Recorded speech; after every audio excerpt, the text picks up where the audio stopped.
we used a 3D model of the set to lay out where the branches were going to go on the floor of the stage, and then decided where we could hang cables from the grid of pipes that's over the stage itself. Really wanted to change our normal seating. Normally we have a big house that looks at the stage, very traditional theater. Because it's not a traditional show and not a traditional story, I thought it was more interesting to find a way to bring the audience closer to the action. I wanted it to feel really intimate, wanted them to feel a part of it. It kind of buys you into the story and it makes you connect when you're physically close to something, right? So I moved all the seating onto the stage, and because of that, we are entering through what is traditionally our loading doors. So what we use to bring in scenery or whatever else we need to, right? Those are now our audience entrance doors, and they get to walk in the way we would. So we're flipped all the way around, seeing the theater from a different perspective, and then they're sitting on stage under the same set and on the same floor that the actors are performing on. The floor is painted with tree ring texture.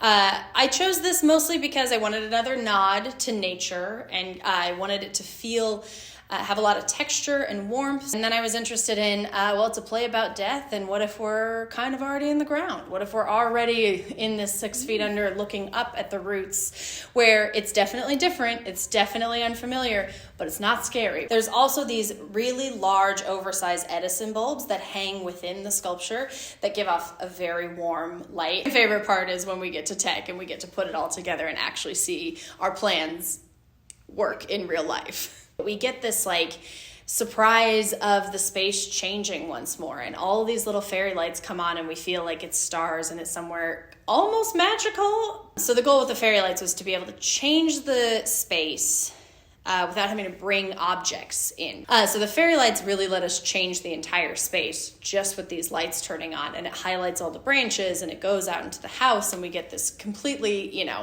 other look.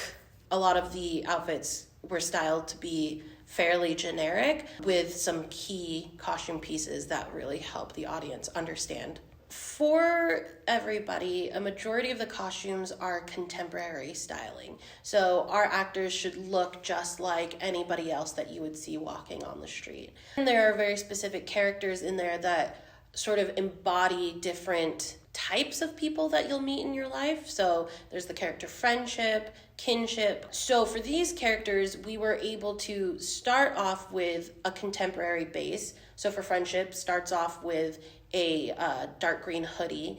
And then on top of that, I designed things that are supposed to make you think about what friendship entails. So we focused on the imagery of yearbook pictures. So on that jacket, we have printed out pictures from different yearbooks, and then stuff is supposed to be the culmination of all of the things that you've accumulated over your life.